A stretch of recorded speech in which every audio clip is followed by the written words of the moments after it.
Hello, today I am going to describe you about a condition known as Keratosis obturans.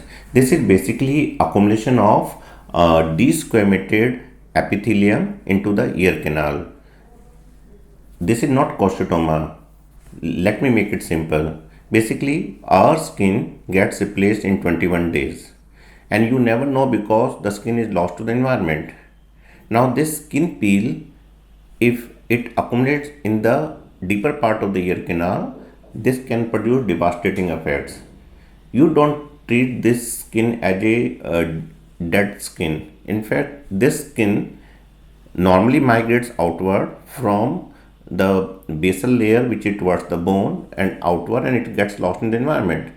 But if this migration pattern of the skin reverses, it starts eroding the bone itself, and this is what exactly this keratosis obturans do.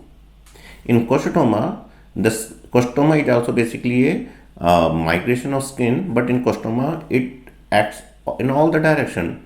But in keratosis obturans, it goes inward and destroys the bone. So keratosis obturans is much more aggressive than a cholesteatoma. Usually, the patient of keratosis obturans give a very short history.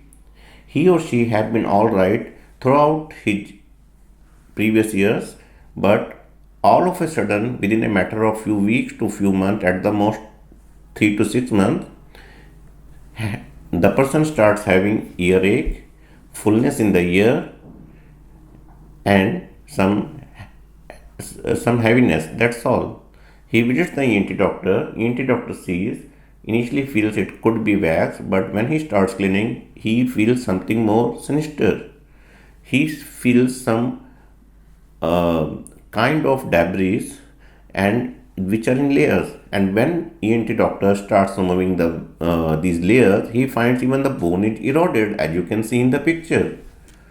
Now, now this keratosis obturans widens the ear canal, even goes till the bone, and in very severe cases, it even goes to the middle ear and erodes the balance organ semicircular canal. It can put a pressure on the nerve of the face, cause facial weakness, and in very severe cases, complete facial paralysis.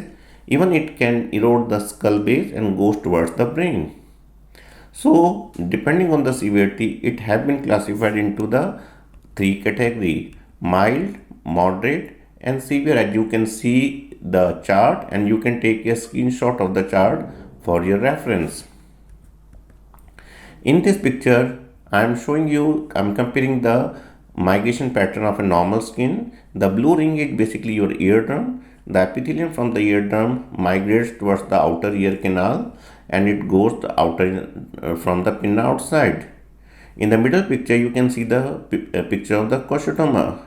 Here, the epithelium migrates from the outer ear canal from the through some pocket in the eardrum, and it expands in all the directions. So cholesteatoma is very slow growing, though it also destroys the bone. But in keratosis, this migration pattern is directly towards the bone, so it is much more aggressive. So we have discussed basically clinical features and the pathology of keratosis obturans. So now what is the treatment? Treatment depends upon how severe is the condition. In mild cases, your otolaryngologist will examine the case under microscope and will clean the case there itself and removing all the layers. And he would call you to the office visit maybe weekly, fortnightly, monthly, depending upon how aggressive your keratosis obturans is. In severe cases, the patient is undertaken under general anesthesia. A proper canaloplasty means the operation of the outer ear canal is done. When the cholesteatoma is involving the middle ear and the mastoid ear cells, then a proper canalward down mastoidectomy is done, means it's an open cavity operation is undertaken, and if a fistula is found eroding the balance canal, then even that is exposed and then it is grafted. Your ENT doctor will not leave a bare bone. He would always graft with some temporis fascia or some periosteum to these vital structures. It's very important to clean your ear regularly, not by yourself, but by your ENT doctor. You should not ignore your just simple blockade of the ear because these impacted wax, some foreign body in the ear. This obstruct the migratory pattern of the epithelium. So I hope now by now you would have understood some insight into this skin disorder of the ear canal, which could prove very dangerous and fatal too. With this information, I hope you would have understood by now that how important it is for you to visit your ENT doctor regularly, or if you suffer even slightest of your fullness or ear blockage sensation. This is basically a skin disorder and with a very serious outcome.